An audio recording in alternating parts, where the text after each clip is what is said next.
Buenas, buenas. Hoy es viernes 7 de noviembre. Ya es viernes. Han Ya, pasado 4 minutos desde que inició el viernes. Y este es Convergencia que se estrena hoy viernes a las 5 de la mañana. ¿Cómo está, Ana Cris? muy bien. ¿Y usted, señor Richard? Todo bien. ¿Cómo? Comenzamos a grabar temprano, a primera Temprano, hora, cada día más temprano, gente. cada día más temprano. Saludos a Es todos los costarricenses. como decía mi abuela decía, antes la gente salía temprano y llegaba tarde o regresaba tarde. Ahora Hoy, bueno, en aquel sale momento, ¿verdad? Hace tarde como y 20 llega años, ahora sale temprano. tarde y llega temprano, ¿verdad? Pero bueno, hoy, viernes, vamos a hablar de lo que pasó el miércoles 5 de noviembre, jueves 6 de noviembre y Ujú. pues, ¿qué nos esperará hoy, viernes 7? No sabemos, porque últimamente pasa de todo. De Solo hay todo, que sí, prepararse.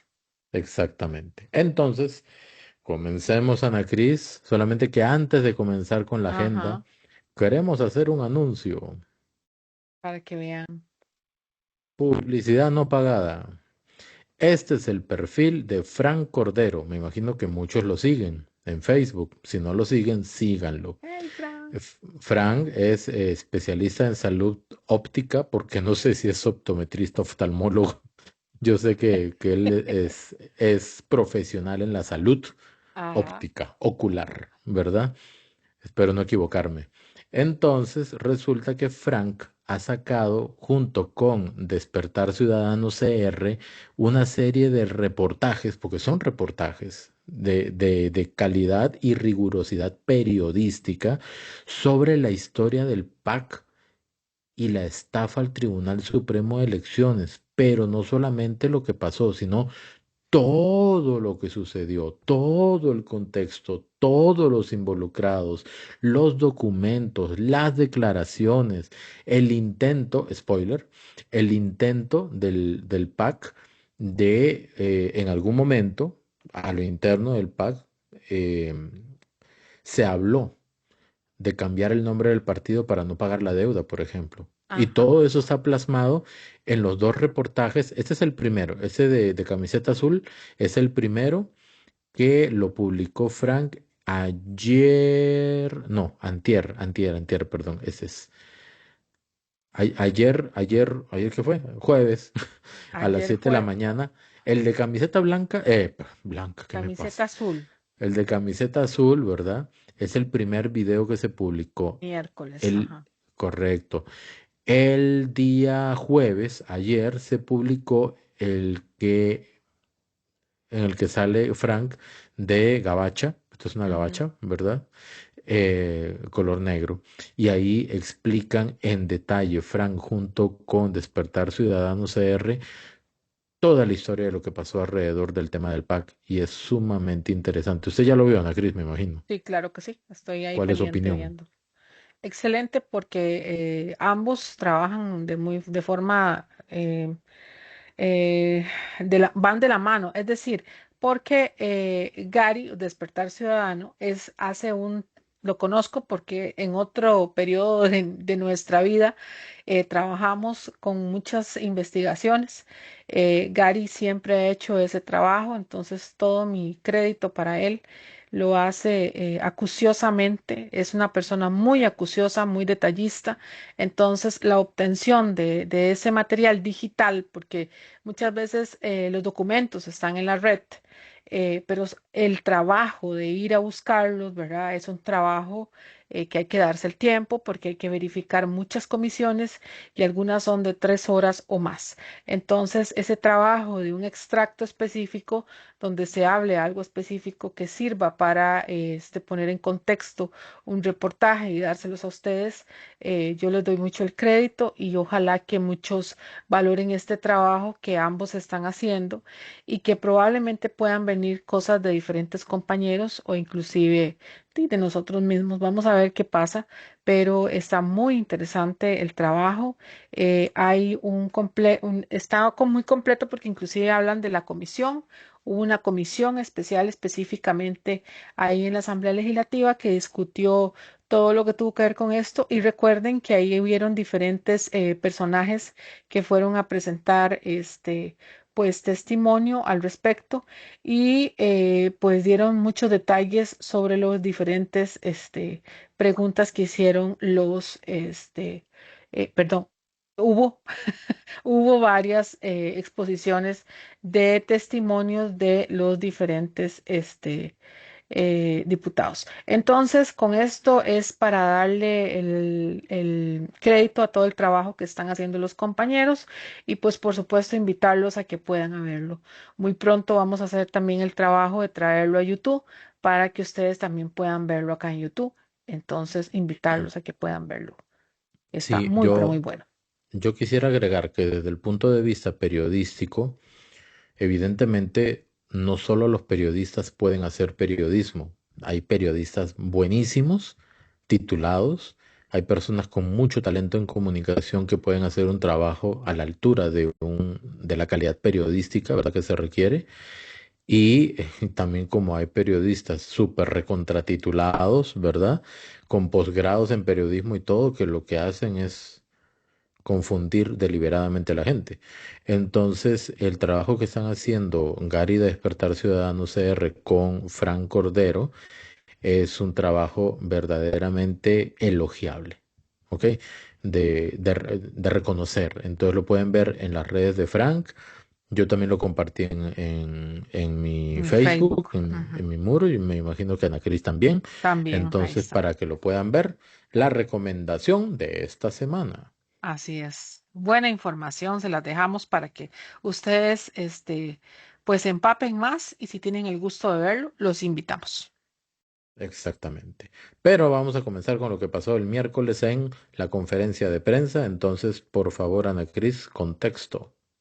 La conferencia de prensa estuvo súper llena, como siempre, de información, hubo de todo, pero hubo algo que me llamó muchísimo la atención y vamos a poner en contexto qué fue. Aproximadamente 2 millones de dólares costarricenses costó el laudo que nos llevó como país a discutir el tema de crucitas. Específicamente, Industrias Infinito nos llevó a un laudo que eso fue al término general que nos costó. El presidente de la República pone en perspectiva quiénes fueron los responsables, da dos nombres específicos según lo que él dice. El primero es el señor Edgardo Araya, que por cierto ya lo hemos hablado acá. Él pronto va a ser candidato por el primer lugar por Alajuela, por el partido Frente Amplio. Y el segundo, él responsabiliza también al señor Óscar Arias Sánchez. Entonces, le consulta a la viceministra de Comercio Exterior cuánto nos había costado. Recuerden que en el tema de los laudos o los litigios internacionales en este sentido, ¿verdad? Tenía que ver con Procomer y un presupuesto que se toma específicamente de ese ministerio. Entonces, por eso es que le consulta a ella porque es la fuente directa para darle esa específica información. Sí. Nada más subrayar que un laudo, en términos estrictos, es como un arbitraje que tiene validez legal, ¿verdad? Es más o menos lo que va a tener que enfrentar Cristian Bulgarelli con el BCIE. Ah, exacto. Muy bien. Es un Buena comparación. arbitraje En internacional Francia. con validez legal. Pero obviamente cada uno tiene que invertir desde su lado para tener sus abogados y todo eso. Y pues costó $2 millones ese mal chistecito de este infinito, ¿verdad? Entonces vamos a escuchar el video. Rica en el laudo internacional que interpuso Infinito Gold. Cerca de $2 millones. $2 millones. La tortita de Oscar Arias y de, ¿cómo se llama el diputado ex diputado? ¿Cómo se llama? Edgardo Araya. Eso en defensa nos costó $2 millones. ¿Cuánto? Eso nada más pues para confirmar, ¿verdad? De boca directamente del presidente el costo, ¿verdad? el El costo costo. real Ujú. de esa defensa, porque, digamos, como un juicio, cuando uno va, uno tiene que pagar a abogados, pero ya no son abogados locales, son abogados Internacionales. internacionales con conocimientos mucho más especializados, bilingües, trilingües, tetralingües, como se diga, ¿verdad? Exacto. Sí. Y con esa especialidad a nivel de arbitrajes internacionales, con esta validez legal, entonces efectivamente fue algo bastante grosero a lo que se tuvo que exponer el país solamente por hacer malos tratos, mal pensados, mal negociados o no tener una noción clara de lo que se quería hacer, ¿verdad? Hay nada más, solamente quiero recordarles a los costarricenses que también hay otras posibilidades de litigios que nos vengan pronto. Inclusive también hay litigios que tenemos con otros países por aquello para que tengamos en cuenta que hay procesos que también están en camino. Correcto. Seguimos. Nos vamos para la tarde, donde en el plenario la diputada María Marta Carballo lo traemos a colación porque este es un proceso que hemos traído de los otros convergencias. Recuerdan que habíamos hablado que el diputado Eli Feisel había presentado bueno, había conseguido las 10 firmas de los diputados para presentar la consulta de constitucionalidad sobre el tema de el proyecto de los medicamentos que trae a colación la diputada María Marta Carballo, que ha sido una de las proponentes. Con esto dicho, ya recuerden que tenemos vía libre de parte de la Sala Constitucional y pues ella hace este control político porque o pronto entrará de nuevo en corriente legislativa para ser votado por segunda vez. Entonces, en un extracto de 2 minutos aproximadamente, ella nos expone las necesidades de nuevo para recordarnos la importancia de este proyecto de ley. Yo quiero subrayar que la diputada María Marta Carballo, repito, ya lo dije en alguna otra oportunidad, es una de las mejores diputadas que ha tenido esta Asamblea Legislativa.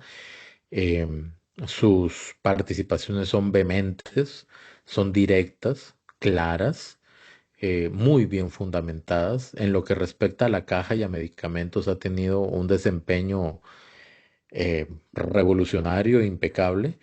Y el tema de los especialistas es algo que yo de verdad desearía sentarme a hablar con ella en una entrevista. Y el tema también de los medicamentos baratos. Entonces vamos a escuchar el video. Bueno, este proyecto de medicamentos es un buen ejemplo de que cuando nos ponemos de acuerdo, cuando trabajamos con responsabilidad, poniendo al costarricense de primero, se logran estos resultados. Porque este proyecto de ley no es solamente de María Marta Carballo. Este proyecto de ley que logrará bajar el precio de los medicamentos no es solo de la fracción unidad. Este proyecto es de todas las fracciones que aportaron para que el texto que vamos a conocer en segundo debate sea un texto depurado, que realmente logre impactar el precio de los medicamentos. Los estudios de SIMPE, de la UNA, del MEC, de Coprocom y de la OCDE demuestran que más del 80% de los productos farmacéuticos que venden en el país no tienen competencia efectiva. Pagamos entre 3 a 10 veces más que otros países. Un informe del MEC señala causas estructurales, los contratos de exclusividad regulados en este proyecto. Falta de información también están en este proyecto. Y el último, pero medular, el precio de referencia, porque los grandes laboratorios nos venden a los costarricenses al precio que a ellos les da la gana, para decirlo en franco español y se entienda bien. Este proyecto nace precisamente de esta realidad, no fue una ocurrencia, es un trabajo técnico, un trabajo riguroso. Superó 124 mociones en comisión y 80 reiteraciones, pero también se escucharon a los sectores y, como dije anteriormente, se escucharon a las diferentes fracciones. El único propósito del proyecto de medicamentos es abrir el mercado, que exista una verdadera competencia, garantizar que el consumidor tenga información a la mano, información clara y veraz, y sobre todo el acceso a medicamentos a precio racional y que puedan ellos tener calidad de vida. Las principales herramientas es la homologación de registros sanitarios, importación paralela, el observatorio de precios, prohibición de contratos de exclusividad, que aunque el COPROCOM lo ha señalado, se siguen dando a diestra y siniestra en este país. La Comisión Nacional de Precio de Medicamentos, que va a estar conformada por el sector público y el sector privado. Este es un trabajo realmente concienzudo y en equilibrio, y esta comisión se encargará de hacer un análisis, ver precios de referencia y, basados en la evidencia, determinar un precio de referencia. Y repito, no es un trabajo antojadizo, es producto de la investigación. Esto no es una ocurrencia. De repente yo creo que aquí la diputada María Marta Carballo hizo ya una aclaración amplia. Es algo muy técnico, ¿ok? Ujú. O sea, traer medicamentos al país implica hacer un montón de negociaciones, tanto de cuánto está ofreciendo como precio base o precio de referencia, digamos, el laboratorio internacional. ¿Por qué establece ese precio de referencia? ¿Por qué en Costa Rica los medicamentos valen de 3 a 10 veces más que en Es otros una barbaridad. países? Sí. ¿Será que, bueno, yo sé que y entiendo que Costa Rica a nivel internacional tiene una muy buena fama a nivel del poder adquisitivo, los indicadores económicos, etcétera? O sea, hay países en Latinoamérica que es algo verdaderamente triste ver la economía como la tienen, la informalidad, los niveles de pobreza. Si uno ha tenido la oportunidad de ir a algunos países de Sudamérica especialmente, uno puede observar eso de primera mano. Pero si eso sirve para que las empresas internacionales digan, ah, ellos tienen más plata, pueden pagar más, Pueden pagar más. entonces no tiene mucho sentido. Y lo que dice en resumidas cuentas la diputada María Marta Carballo es que lo que desean es variar toda la fórmula de cálculo de precios de los medicamentos para que sean más accesibles por la gente, ¿verdad? Sí, totalmente, ya es un sentido completamente social, es de justicia, hay un recálculo. Lo que dice Richard pues es así, pero no ha sido justificación porque precisamente en países de Europa hubo un recambio, ¿verdad? En el costo de los medicamentos, e inclusive tuvieron que darle, inclusive en países europeos completamente, Alemania y otros tuvieron que tener una lucha también con el tema de las farmacéuticas. Entonces, no va a ser el primer país que va a tener que darle vuelta a estos costos, ¿verdad? Que hemos tenido a lo largo del tiempo, pero precisamente yo creo que el que va a salir pues más bien librado va a ser el consumidor. Y con esto esperamos ahora la votación del segundo debate, que eso es lo que vamos a estar verificando cuándo lo van a poner en agenda, porque esto es de gran importancia. Y ahora nos vamos precisamente a la presentación del señor Rogelio, perdón, no sé por qué siempre le digo Rogelio, perdónenme, el señor Roger Madrigal López es el presidente del Banco Central de Costa Rica. Acá él se presenta en la Asamblea Legislativa, precisamente hace una presentación de cuentas sobre cómo se encontraba el estado económico del país, cuáles son los indicadores, por qué se dio, cómo controló, cómo intervino el Banco Central de Costa Rica. Inclusive hubieron varias preguntas, intercambios entre varias diputaciones, sobre todo interesados con el tema, entre otros, del tipo de cambio, la inflación, etcétera, etcétera, etcétera, y cómo estamos comparativamente hablando con otros países.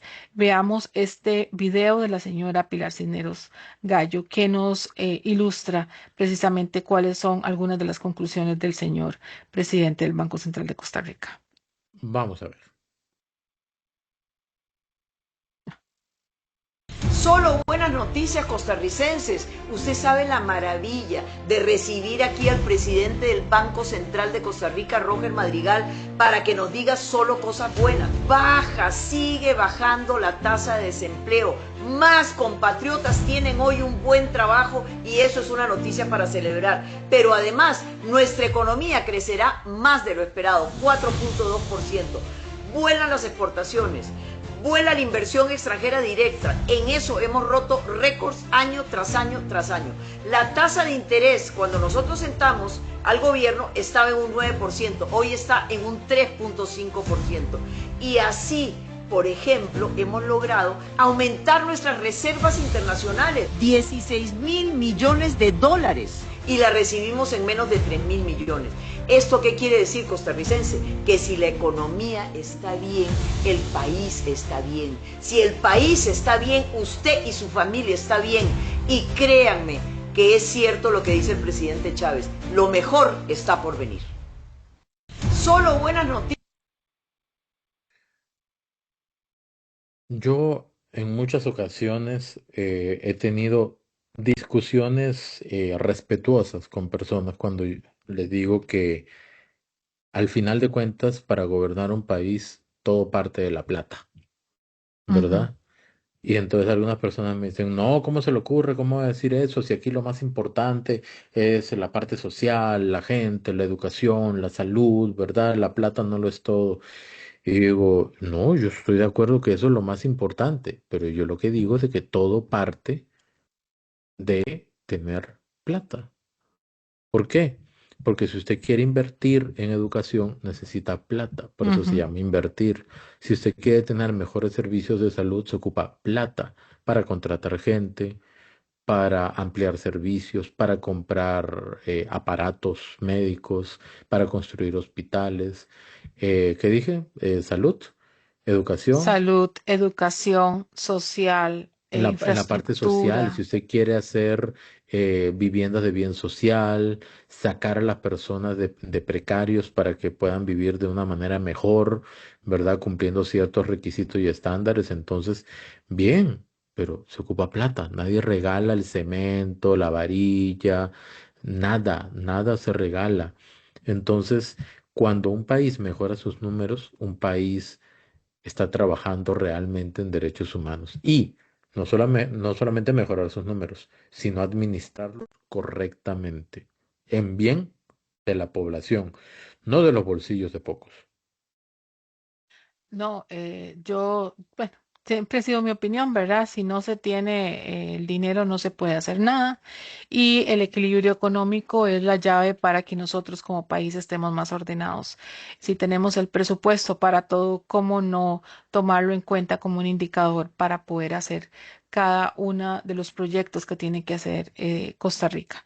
Y yo creo que con esto nos vamos de una vez para el octavo mandamiento, donde en la noche se encuentra Pilar Cisneros y el señor Fabián Silva, donde se reúnen para poder hablar en el contexto de la denuncia que hizo ella previamente y del por qué lo hizo, cuál es el contexto legal. Para eso estaba el señor Fabián Silva y una serie de elementos. Aquí en este extracto me llamó muchísimo la atención porque don Fabián Silva especifica cuál es la raíz de los problemas. Bueno, esta es la raíz de los problemas las que nos presenta el señor Fabián Silva. Vamos a deleitarnos, y voy a decir deleitarnos porque don Fabián Silva, aparte de hablar con argumentos y con em, los elementos necesarios, pues todo lo explica con mucha intención, con mucho entusiasmo. Vamos por ahí, ahí está el kit del problema. Lo nombra los magistrados de la Corte Suprema de Justicia. ¿Cómo se nombran los magistrados de la Corte Suprema de Justicia? La clase política en este país. ¿Y usted cree que no hay favores políticos que se cobran o se pagan por esos nombramientos? Entonces tenemos un problema seriosísimo a nivel institucional y que tenemos que señalarlos, les guste o no les guste a los señores magistrados. Primero de la Corte. Tenemos magistrados sempieternos ahí. Vean, yo les pregunto, cuando usted tiene 10, 20, 30, 40, hasta 40 años de ser magistrado, mire, llega el momento en donde usted ya no tiene la capacidad de saber si está haciendo bien o mal las cosas. Claro, porque se cree que en Y esas cuando cuatro tenemos paredes. el mismo fenómeno en los hijos nombrados por aquellos que son los magistrados del Tribunal Supremo de Elecciones, tenemos los mismos magistrados sempieternos que quieren estar ahí porque ganan salarios multimillonarios y porque ya no tienen la capacidad para poder justamente defender esa imparcialidad que tiene que tener un Tribunal Supremo de Elecciones. Entonces, deben existir reformas fundamentales. Primero, cómo deben nombrarse los magistrados del Tribunal Supremo de Elecciones. Debe despolitizarse. ¿Realmente está garantizada la despolitización tal y como se nombran ahora? Yo lo dudo muchísimo. ¿Y cómo se nombran los magistrados de la Corte Suprema de Justicia? Netamente políticos. Se tiene que despolitizar aquello. Entonces sí, tiene que pasar después de las elecciones un proceso de conciencia nacional, un proceso de que los diputados que llegan al nuevo Congreso realmente asuman su responsabilidad y no permitan, por ejemplo, que el nombramiento de los magistrados sea eterno y perenne. Inclusive tenemos magistrados que cometen el abuso de ni siquiera irse a entrevistar a la Asamblea Legislativa, porque es presidente de la Sala Constitucional y por consiguiente no me interesa porque ya tengo asegurado mi reelección magistral para llegar a un sinnúmero de años ocupando ese cargo. ¿Usted sabe lo que es tener 20 años a alguien de presidente de la República? Es impresentable en Costa Rica, ¿cierto o no? ¿Cómo no va a ser impresentable que tengamos magistrados que tienen 40 años de ser magistrados de la Corte Suprema de Justicia o 20 años de ser magistrados del Tribunal Supremo de Elecciones? Antes no cuestionábamos eso. Y peor aún, empieza el compadrazgo y el amiguismo, porque entonces tenemos a un Gustavo Román con becas, con una serie de privilegios que no tiene el común denominador de los trabajadores honestos del Tribunal Supremo de Elecciones, que son muchos. Uy, yo quiero comentar algo de eso. Ay, yo sabía, porque donde le toca, ese es como el tema favorito. Espérese, antes de que hable usted, quiero nada más aportar, véalo. Suéltame. Tranquilo. Con respecto al señor Gustavo Román, que por sí van a hablar bastante ahorita. El señor dijo en una entrevista que de repente habían salido muchísimos especialistas en constitucional. Yo le voy a decir a don Gustavo, pero usted no conoce a don Fabián y la carrera que él tiene. Él no la sacó de una caja de Conflex. Él es un abogado constitucionalista. Entonces, con esto dicho, no es que saltaron como grillos, no, ni tampoco saltaron del cielo, ni nada de eso. Son personas que han estudiado, se han educado, tienen experiencia, etcétera. Así como la tiene usted, y es tan respetable como cualquier ser humano. Entonces, ante todo, siento yo que el respeto y no hacer ver como que una persona está sobre otra o una experiencia está sobre otra o porque hayas trabajado en un lugar está sobre otro. También son litigantes, especialistas que trabajan en esto, son estudiosos de la Constitución y también tienen derecho, obviamente, a exponer sus argumentos. Yo no puedo, yo puedo opinar porque tengo la libertad de hacerlo sobre el tema que yo quiera. Otra cosa es que tenga razón. Otra cosa es la profundidad de mi opinión sobre una materia que no es mi especialidad. Pero lo que yo no debo hacer, y en la misma línea de lo que está diciendo Ana Cris, yo no puedo ser tan irrespetuoso, arrogante, soberbio, como para ningunear de alguna manera a una persona que tiene un conocimiento especializado del cual yo carezco. Porque yo no puedo decir, ay, ahora aparecieron, brotan por donde sea abogados constitucionalistas. El tono, solo el tono, ya suena como, aparte de sesgado, como un poquito de sentimiento de superioridad. Viene acompañado de esa ola de sentimiento de superioridad. Y yo me pregunto, ¿con base en qué? ¿Basado en qué yo puedo denotar esa arrogancia? Porque lo es. Don Fabián Silva es un abogado constitucionalista que le costó, estoy seguro, trasnochadas, enojos y sacrificios sacar esa especialidad que estoy seguro, pero seguro que Gustavo Román Jacobo no tiene. ¿Por qué estoy tan seguro? Porque ya lo hubiera dicho. Y no solamente eso, se notaría en la construcción de sus argumentos. Sí. Entonces, recuerdo, lo que iba a decir ahora sí, recuerdo que en alguna oportunidad la magistrada, creo que fue la de la sala tercera, ¿cómo se llama?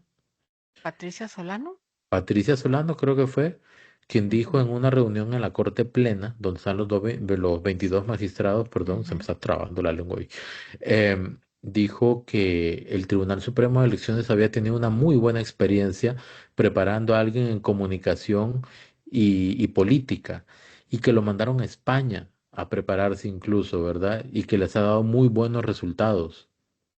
¿Se refería a Gustavo Román Jacobo? ¿Será? No sé Y si han un mandado a más silencio, gente a España, y un ¿verdad? silencio corre aquí. Porque yo, de verdad, a mí se me dilatan las pupilas de solamente pensar, ¿se refería a Gustavo Román Jacobo? Yo le digo con toda sinceridad, mucho del revuelo que hay alrededor del Tribunal Supremo de Elecciones es en parte a las declaraciones que ha emitido el señor Gustavo Román Jacobo, tal es así que ahora él mismo tiene una denuncia de beligerancia política encima, dos denuncias de beligerancia política encima por Política. emitir criterios aparentemente parcializados, y digo aparentemente porque no soy quien para definir eso, pero aparentemente parcializados por las críticas que ha hecho el gobierno, siendo que como vocero del tribunal debería tener una posición 1000% neutral y no emitir ese tipo de valoraciones subjetivas, sesgadas, parcializadas y politizadas, porque solamente el hecho de criticar a un gobierno, ya eso significa que tiene una posición política y la puede tener, pero como miembro, vocero oficial de un ente como el Tribunal Supremo de Elecciones no debería decirla. Entonces, de verdad, si el tribunal insiste en sostener, yo no digo que lo despidan, pero ese señor no puede ser vocero. La nombren a quien sea, pero ese señor no puede ser vocero, no está contribuyendo a aclarar y a tranquilizar a la gente, todo lo contrario, Todo tal lo es contrario. así que ahora, repito, subrayo, negrita y cursiva, ¿verdad? Que tiene dos denuncias por beligerancia política. ¿Se imagina lo que es que un miembro del Tribunal Supremo de Elecciones tenga una denuncia por parcialidad política o beligerancia política? Ya, eso es el colmo. Es como que un dentista esté lleno de caries. ¿En serio? Y lo que sí quería decir con respecto a lo que indica don Fabián Silva, y creo que doña Pilar lo ha hecho en algún momento. ¿Por qué los magistrados tienen periodos de 8 años y se pueden reelegir inmediatamente, salvo que se consigan 38 votos para que eso no suceda? Y los presidentes no se podían reelegir. Vean lo curioso. No sé qué tienen con el número 8. No sé qué pasó con el número 8, o si es que los constituyentes veían futurísticamente el Chavo del 8 o qué cosa, ¿verdad? Pero los magistrados pueden estar 8 años y reelegirse por 8 años más y por 8 años más, casi que inmediatamente pasar una vida entera si uno no puede evaluar el rendimiento de esa persona a lo largo de Ujú. 4 décadas. Pero el presidente de la República primero no se podía reelegir y cuando se puede reelegir le dicen que tiene que esperar 8 años. ¿Qué tienen con el 8?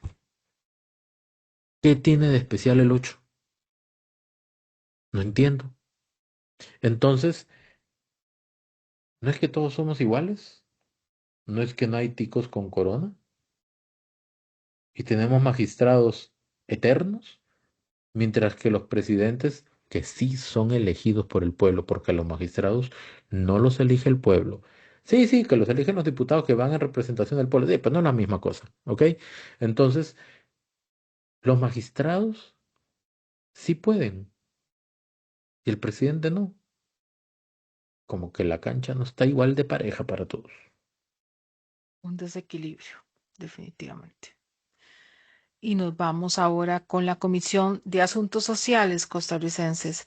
Esto es importante y nos atañe mucho porque resulta que se archivó un proyecto de ley muy importante ahorita lo vamos a escuchar en un control político, pero quiero ponerles en contexto. El proyecto es el del Poder Ejecutivo, es el expediente 24.786. Fue enterrado por 6 votos en contra. Solo la diputada oficialista Ada Acuña lo votó a favor. Adiós al tope de 1.7 millones. El objetivo de la iniciativa era terminar con las conocidas como pensiones de lujo. Buscaba limitar todas las jubilaciones al monto máximo del régimen de la caja. Dice, ese tope equivale aproximadamente a 1.7 millones de colones. El proyecto incluía los regímenes del Poder Judicial y del Magisterio. La diputada independiente Gloria Navas votó en contra. Ella indicó allí en la comisión, dice, que este texto va a confundir y podría afectar los derechos jurídicos ya establecidos. La diputada Cintia Córdoba afirmó que el proyecto no tiene viabilidad política. Las cifras millonarias sin control. El Poder Ejecutivo presentó estos datos para justificar la necesidad del tope. El estudio actuarial señalaba la existencia de jubilaciones que superaban ampliamente ese monto. Por ejemplo, la pensión más alta en la Dirección Nacional de Pensiones alcanza casi los 14 millones. Un total de 916 pensiones del DNP superan el tope del IBM. El Magisterio Nacional, la pensión más alta es de casi 15 millones. Además de 3.911 jubilaciones del Magisterio superan el tope de la caja. El archivado de este proyecto genera debates sobre la injusticia y la sostenibilidad de los regímenes de pensiones. Las declaraciones y datos citados provienen de fuentes públicas. Dicho esto, vamos a ver el control político de la señora Ada Acuña, que termina de darnos en contexto qué fue lo que pasó en esa comisión de sociales y por qué precisamente, o cuál, mejor dicho, era el objetivo de perseguir este proyecto de ley. Nada más 2 términos que usted mencionó ahí, lo que dijo doña Gloria Navas, dice que ese proyecto puede confundir y violar derechos jurídicos. Así fue, ¿verdad? Que usted dijo. Sí. Derechos jurídicos que crean injusticias legales. ¿Por qué unos tienen derecho a una pensión de 14, 15 millones y otros a una pensión de 1.600.000, 1.700.000, habiendo cotizado para poder recibir mucho más? ¿Por qué? ¿Qué tan solvente es el sistema para que aguante ese tipo de pensiones y cuánto debió haber cotizado esa persona para recibir esa pensión así? ¿Y por qué Gloria Navas defiende esa disparidad tan grosera y vulgar entre diferentes pensiones? Y el otro punto que dijo la diputada Cintia Córdoba, que yo cuando usted dijo Cintia Córdoba dije voy a poner atención, de repente dijo algo interesante, ¿verdad? Y dice que no tiene viabilidad política. ¿Cómo se come esa vaina? ¿Qué es viabilidad política? Eso es cuántas personas están de acuerdo en votarlo. Y si lo votan en contra, ¿por qué? ¿A quién defienden? ¿A quién no están defendiendo y a quién sí están defendiendo? Ahora, si se refería a eso, ¿verdad? No sé si se refería a eso o qué es viabilidad política para la diputada. Para la diputada Cintia Córdoba. No sé, la verdad. Vamos a escuchar a doña Ada.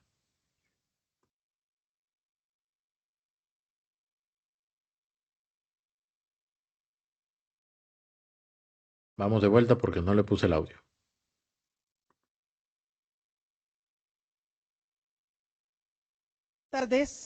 Buenas tardes, costarricenses y compañeros de la Asamblea Legislativa.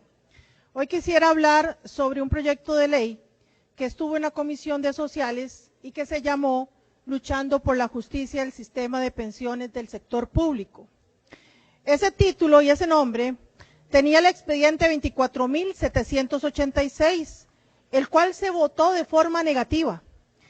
Así quiero aprovechar entonces en este espacio para hacer una reflexión que sirva de explicación al pueblo costarricense de la importancia de este expediente que lamentablemente fue rechazado por la mayoría.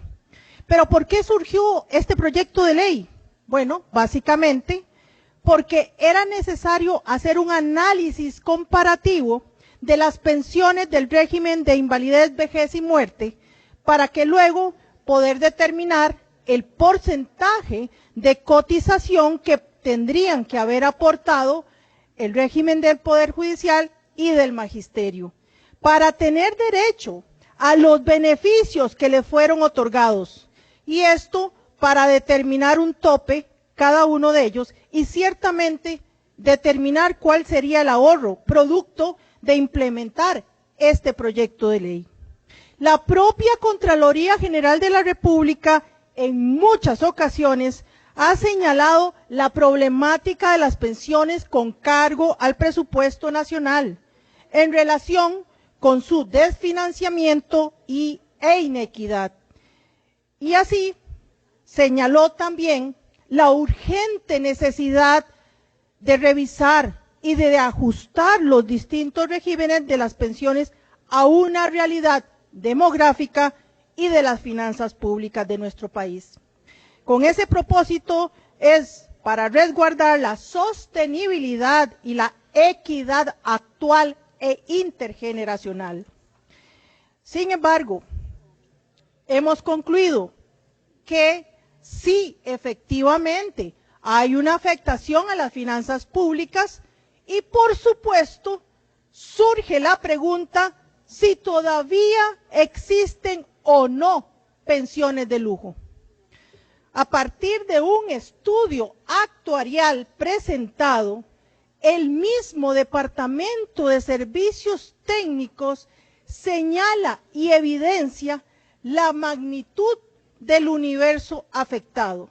Concluye, 64.923 pensiones de los regímenes contributivos al presupuesto nacional se identificaron con una muestra que determina el alcance y la relevancia fiscal.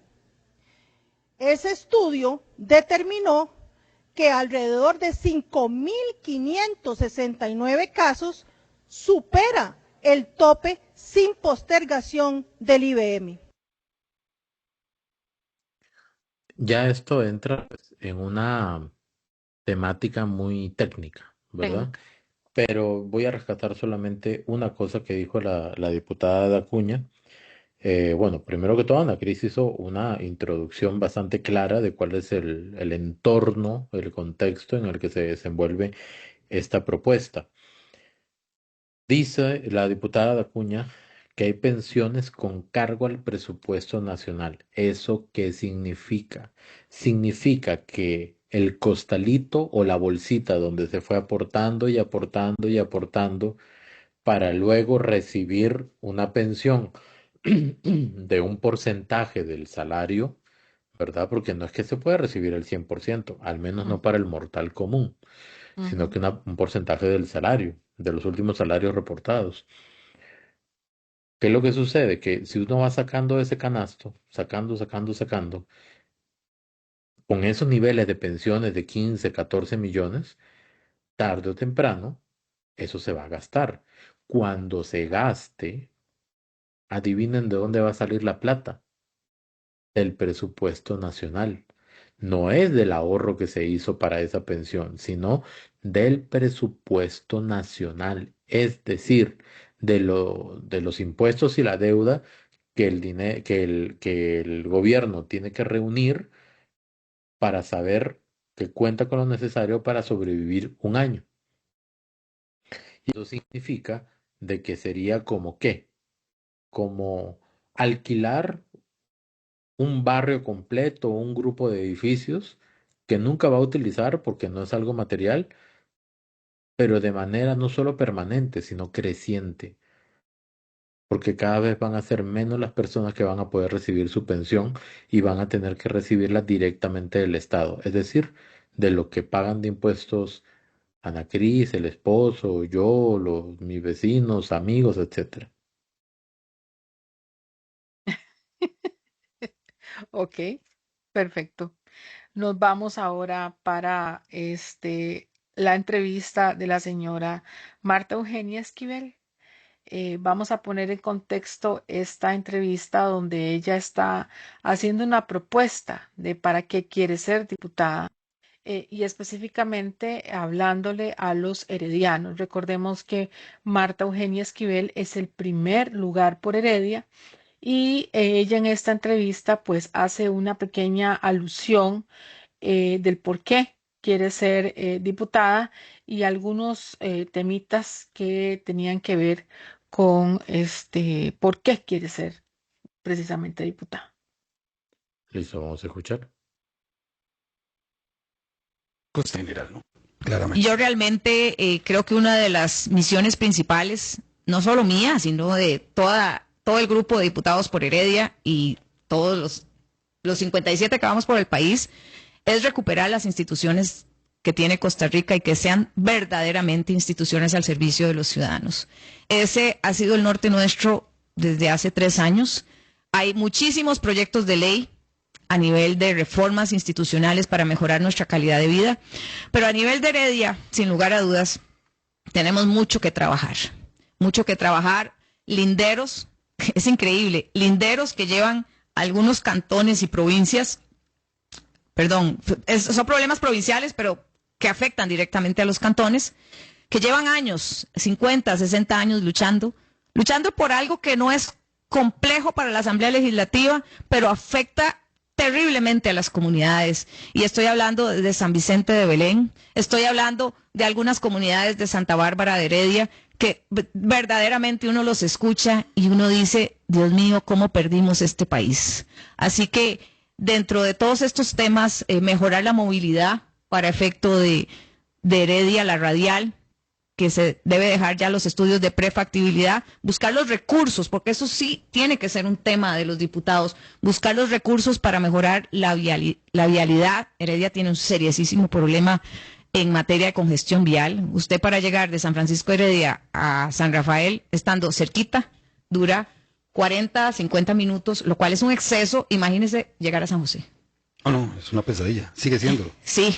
Y eso son temas que tenemos que mejorar, sin lugar a dudas, lo que tiene que ver con el agua, la preservación de las fuentes de agua y algo que resulta fundamental, el deporte en los jóvenes. En Heredia Centro, por ejemplo, no tienen espacios y si van al Palacio de los Deportes tienen que pagar. En Santa Bárbara ahora se quedaron sin estadio, porque lo tiene el Club Sport Herediano, el team, fan número 1 del team. Pero les estamos quitando espacios para el deporte. Hay que abrir espacios. Y si algo es importante en este país, es abrir esos espacios para que nuestra juventud vaya a hacer deporte. Es parte también de esa prevención en salud que requerimos, acostumbrarse a que el deporte sea parte de su vida. Muy bien. Un mensaje de cierre, doña Marta, se nos escurrió el tiempo, literalmente. Se nos fue. Bueno, un agradecimiento a ustedes por esta invitación y ojalá que no sea la última. Realmente yo creo que estos espacios son importantísimos y bueno, sin lugar a dudas, pedirles su apoyo. Este es un movimiento cívico, es un movimiento por el país, más allá de un partido político. Queremos un cambio donde el ciudadano sea parte, tanto en la parte activa como en recibir todos los beneficios para este país tan maravilloso. Que Dios nos guarde y muchas bendiciones a todos ustedes. Muy bien. El tema de la movilidad en Heredia siempre ha sido, bueno, con el paso del tiempo ha sido una problemática cada vez más grande, ¿verdad? Entrar y salir de Heredia a veces es un verdadero reto y uno deja parte de la vida ahí, pero también hay que entender algo, o sea, es muy difícil desarrollar proyectos o tomar decisiones que hagan un cambio inmediato, Sí. más cuando entendemos todos que las calles por donde hoy transitamos, el ancho de las calles, el tamaño de las calles, fue calculado, su creación fue calculada hace 40, 50, 60, 70 años. No tenían ni idea de la cantidad de vehículos que iban a haber el día de hoy en San José, Heredia, La Juela y y todo el Valle Central, que es donde hay presas realmente. Entonces, creo que Totalmente. en cualquiera de los casos no se puede esperar un proyecto que sane todo mágicamente. Va a tener que ser una serie de esfuerzos, proyectos, voluntades para que se pueda hacer un cambio cultural que incluso ayude también a ese tema, pero doña Marta Esquivel lo tiene ahí presente. Usted es herediana. ¿Usted qué opina de lo que dijo doña Marta Esquivel? Bueno, yo creo que Heredia es un embudo. Entonces, el casco central herediano es muy pequeño y la entrada es sumamente pequeña para la cantidad de vehículos que hay acá. Y ya eso es un problema de ya muchos años. De hecho, yo creo que va a ser una constante. Aquí lo que va a ser es como una reorganización vial, una cosa así. Y como crítica constructiva, voy a aportar algo, no sé si algún herediano estará de acuerdo conmigo. Tenemos un gobierno local que quiere aportarnos un bulevar en el medio de una de las avenidas que queda entre el parque y el frente del Fortín. Esa es como la zona patrimonial de la zona herediana. Y esto, con estas presas que hay ahorita, lo que va a hacer es un embudo peor, ¿verdad?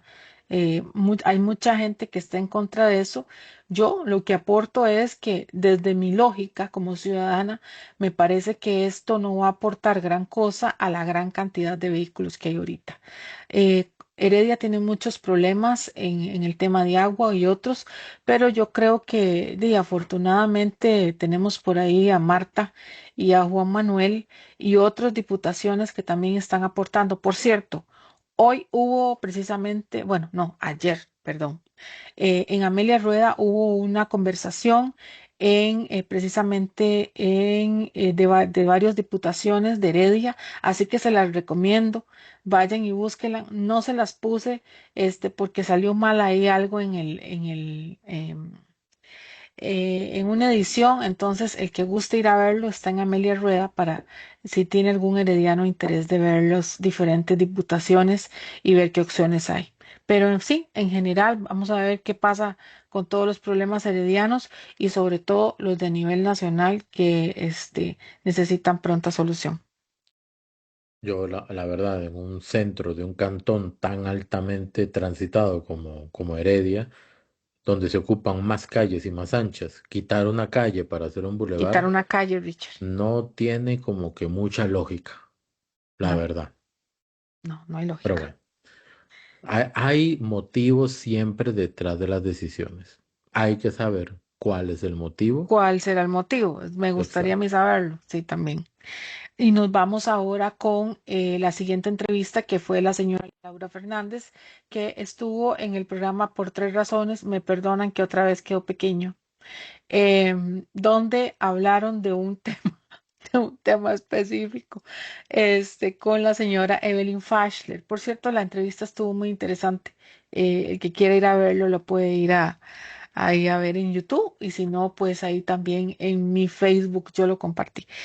Vamos a ver un tema interesante del que habla doña Laura Fernández, porque ha sido objeto de varios ataques de diferentes opositores. Me imagino yo que será por el asunto de que va pues encabezando las encuestas. Bueno, esa y otras respuestas nos da la señora Laura Fernández. Vamos a escuchar primero. Un colega suyo, en una entrevista que me hizo, me dijo algo que yo dije, mira, que nunca lo había escuchado y lo voy a poner en práctica. Me dijo que uno no se tira al piso a pelear con cerdos porque termina embarrialado. Caramba, ¿eso para quién va? Y entonces viera que yo dije, cuánta razón tiene este periodista que me hace ese comentario. Y la verdad es que... ¿Va por casualidad para alguno de sus contrincantes? No, si alguno se siente aludido, pero yo no voy a ir a revolcarme con ningún cerdo porque no estoy dispuesta a embarrialarme. El pueblo de Costa Rica quiere de mí otra cosa. Suficiente. ¿Y qué le va a decir qué hacer?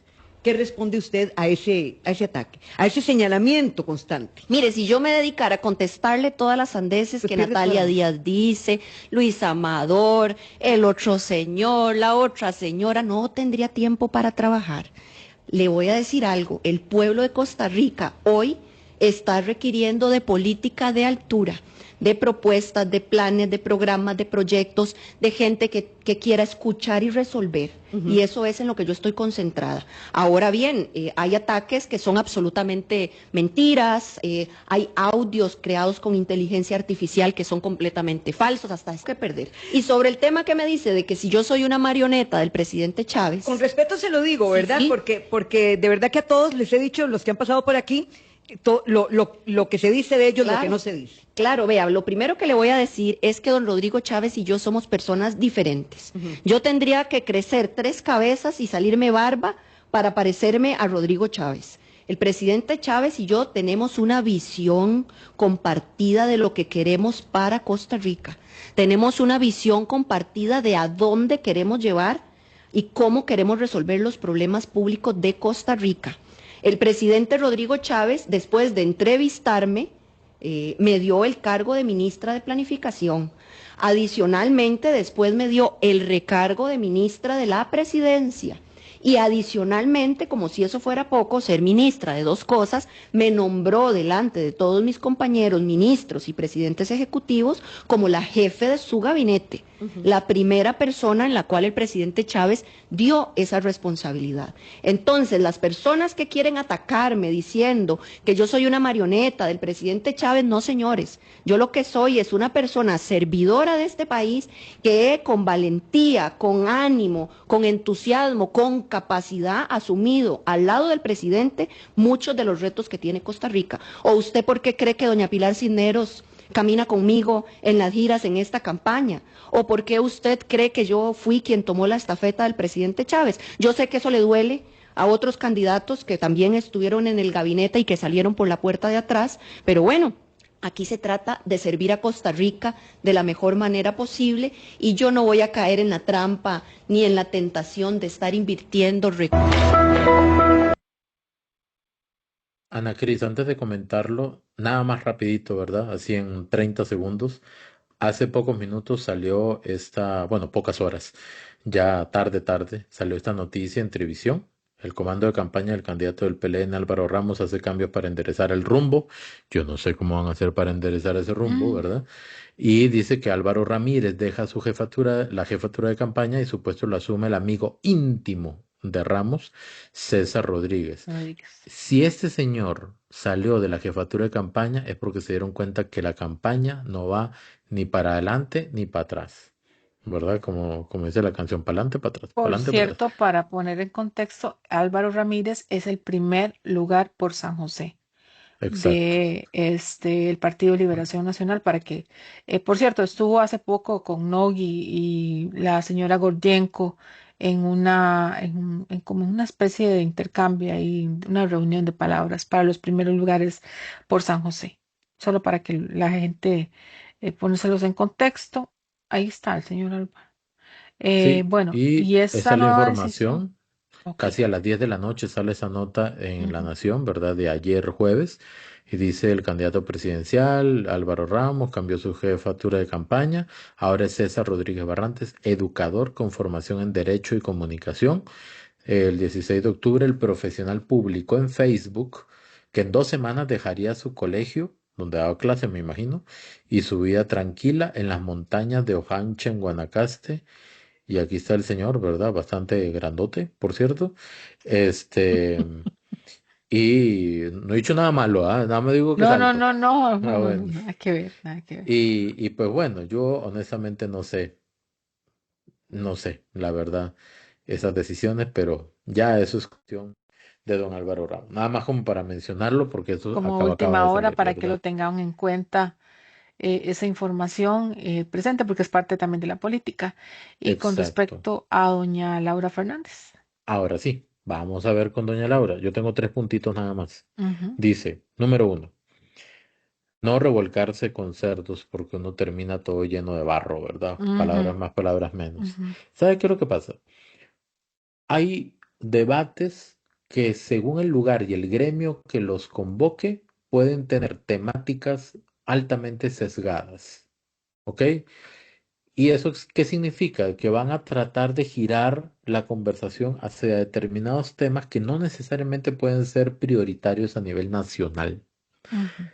Entonces, bajo esa premisa, los candidatos son libres de elegir si van o no van.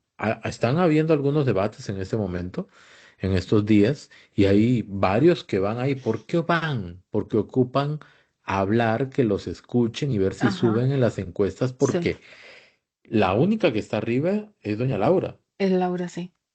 De Álvaro Ramos para abajo, todos están muy abajo. De hecho, según la encuesta de IDESPO de la UNA, Ujú. doña Laura casi le saca 4 cuerpos 4 más, cuerpos al por señor decirlo así, Álvaro ¿verdad? Ramos. A Álvaro Ramos, o sea, ya es un montón. Ujú. Yo le aseguro que si a uno de esos debates va doña Laura Fernández, todos los candidatos, sin excepción, se van a enfocar en atacarla. Ujú. ¿Ok? Claro. ¿Para qué? No porque tengan necesariamente motivos válidos para atacarla o no. Es sencillamente porque van a competir quién le tira más duro. Y ahí sí se van a generar visualizaciones en redes. Ajá. Pero vea los debates que han habido estos días. ¿Cuánto han trascendido? Fuera de alguna nota por ahí diciendo que hubo un debate. El de ayer. ¿Cuánto, cuánto ha realmente impactado en redes? ¿Qué quieren con la presencia de doña Laura en esos debates?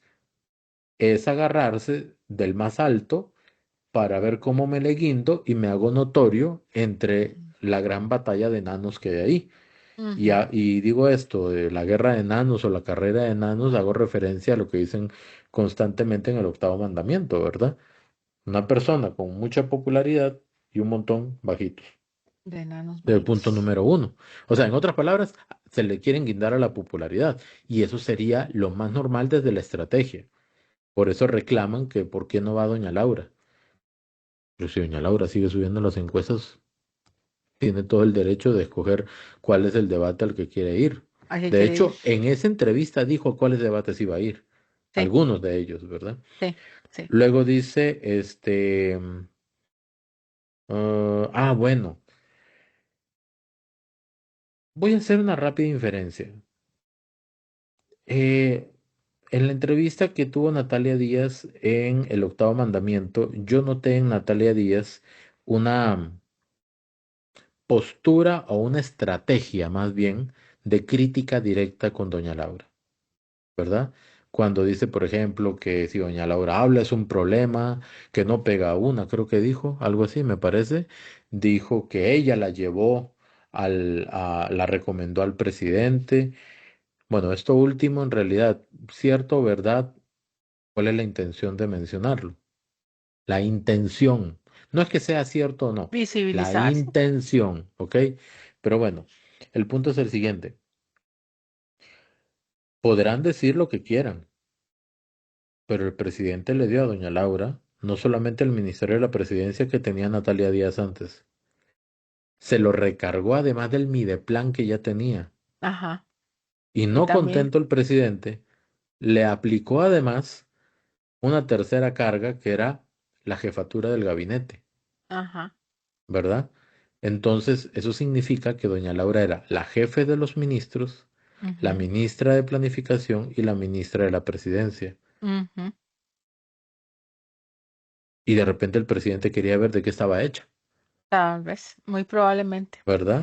Y de ahí doña Laura decide en su momento renunciar y posteriormente a su renuncia decide postularse a la presidencia. Pero eso es parte de su currículum. Entonces, los que se oponen a ella podrán decir varias cosas, pero este antecedente es muy válido. Y finalmente, habla que tiene la confianza de mucha gente y de doña Pilar. Ujú.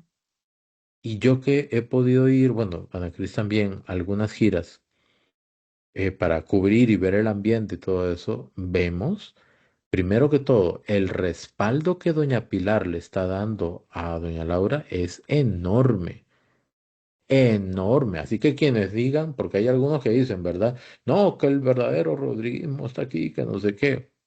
Díganselo a doña Pilar para ver qué le contesta, Mm. ¿verdad? Entonces, Díganselo a doña Pilar, nada más, yo no digo nada más. Em, una señora de 70, 71 años, doña Pilar, pudiendo Mm, estar descansando si quisiera, se ha echado encima una responsabilidad, una misión, se ha autoimpuesto ella esa misión una meta gigante. de darle continuidad a este proceso. Y a mí voy a hacer, si quieren decir que sueno parcial, pues allá cada quien, ¿verdad? Pero lo voy a decir desde un punto de vista muy humano, con esto cierro. A mí me conmueve profundamente ver el esfuerzo de doña Pilar de viajar en Sí, carro largas distancias, sí. caminar con un tobillo malo, Ujú. con 70, 71 años a cuestas. Le voy a decir de esta manera, em, recibiendo una gran cantidad de abrazos y de gente fusiva, ¿verdad? Que llega y le abraza muy duro y viene el otro, está abrazando a uno, ya viene otro y lo jala para darle otro abrazo, Sí, ¿verdad? sí, sí, sí, sí, Y, sí. y es una señora ya mayor, y aún así ella tiene esa prestancia para todos. Y caminar esos tramos largos, incluso desde donde dejan el carro para entrar a los establecimientos y caminar entre esa marea enorme de banderas color turquesa, agarrar un micrófono, levantarle el ánimo a la gente, hacer eso 2 veces al día, a veces los días que deberían ser de descanso para doña Pilar. Sí. Vean, mis respetos, independientemente de la orientación política, ver a una persona que hace ese esfuerzo y que tiene tanto cariño de la gente, porque dicen, Pilar Cisneros, parece que la C le metió un gol. Sí, sí, sí, En sí. serio. Y gol que Literalmente sí. define ir al mundial. No Sí, cualquier sí, sí, gol. sí, sí, No es sí, el sí, autogol sí. del otro equipo, no. Es un gol importante. Entonces, creo que ese apoyo de doña Pilar le da justamente ese lugar de estar al centro del plan de gobierno, de Ujú. estar aquí. De hecho, ella gira alrededor de todo y de eso quiero hablar. Déjate ahí esa imagen, por favor, porque quiero, observen por qué es que ella está ahí en el centro. El fin de semana que estuvimos en Cartago, vimos dos escenarios conjuntos, ¿verdad?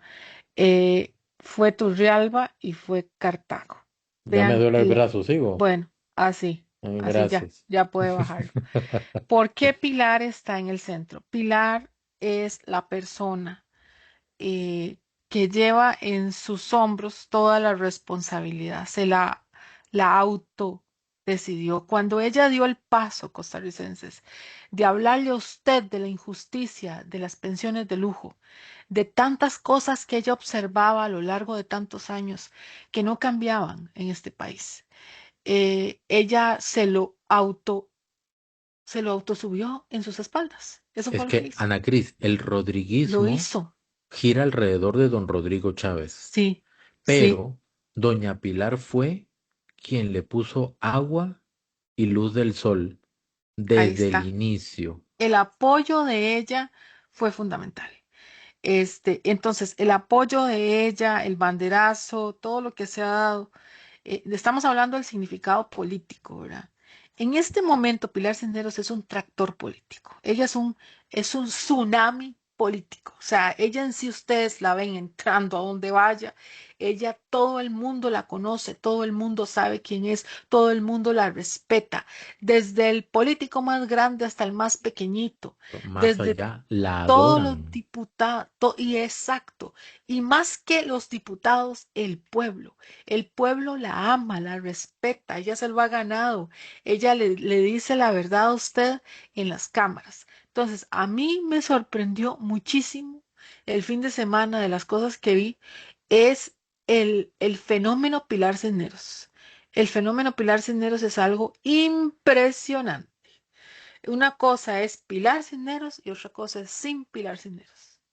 se los digo honestamente. Para mí Es que Pilar es Cisneros doña es como el Pilar, alma, es el es que alma. digamos, doña Pilar es una de las dos personas fundadoras del rodriguismo. Correcto, El otro, obviamente, es el presidente, pero él está gobernando. Entonces, exactamente. doña Pilar está acompañando a doña Laura en este camino Ujú. del, de esa continuidad, se le dice continuidad, pero en realidad es una herencia de Sí, una es forma de una herencia. gobierno, Vos sabés porque que sí son es cierto. personas diferentes. El señor presidente y doña Laura Fernández son personas distintas, pero Distintas. lo dijo doña Laura, tienen el mismo objetivo, la misma meta, la misma visión país. La Y misma esa línea, visión visión país se país, ampara objetivos en ese claros. pragmatismo del rodriguismo del que doña Pilar es la base. Y Ujú, por eso doña Pilar decidió apoyar a doña Laura y no a ningún otro candidato de ujú, cualquier partido no rodriguista o que se diga rodriguista. exacto. Yo con esto quería cerrar porque me parece sorprendente y siempre traerlo a colación el significado que tiene la señora Pilar Cisneros y obviamente sin dejar de lado el otro personaje que no puede estar allí porque obviamente pues eh, ese impedimento que tiene político pues no le permite. Cosa que a mí personalmente, y voy a hacer aquí yo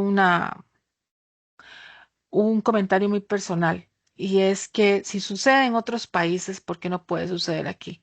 Creo que en Costa Rica hay una injusticia, el hecho que el presidente de la República no pueda hablar, no pueda decir, al final es un ciudadano costarricense, y en este país hay diputados que son candidatos a la presidencia. Inclusive, en este momento hay un diputado que está siendo pues llamado a cuentas. Hay unas denuncias con respecto al señor Francisco Nicolás, ya fue presentado por Central Noticias por el uso de recursos públicos, llamadas en horarios de trabajo de parte de asistentes y otros. Ahí está en las investigaciones de Central Noticias con las pruebas del caso, obviamente, como siempre. Muy buen trabajo, por cierto.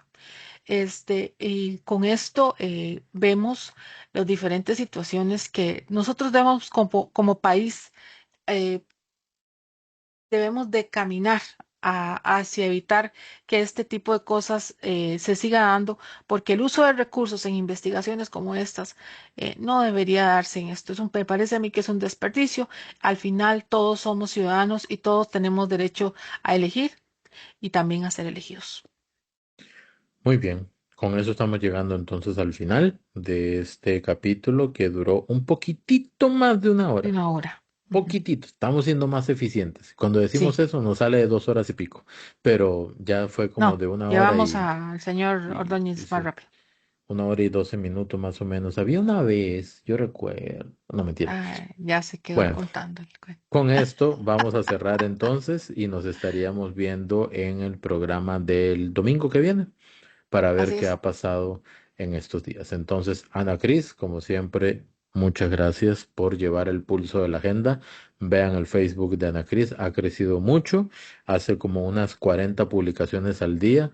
A todo le sigue el pulso, yo no sé cómo le hace. Hay que hacerlas por convergencia. Y les digo una cosa, todos los videos, casi todos los videos que analizamos acá, yo los veo por primera vez aquí en vivo mientras grabamos, ¿verdad? Entonces, bueno, de Eso verdad, indica que es muchísimas bastante gracias. orgánico. Totalmente. Ah, no, acá no hay ningún libreto. A mí no me ven No, no, leyendo no, nada. libreto. No, no, no, no. Pero bueno, Totalmente ya. orgánico. Ahora Muchas sí. gracias a todos y bendiciones. Que Provecho en disfruten el el desayuno. desayuno. Muchas Provecho en gracias, el de verdad. desayuno y feliz fin de semana.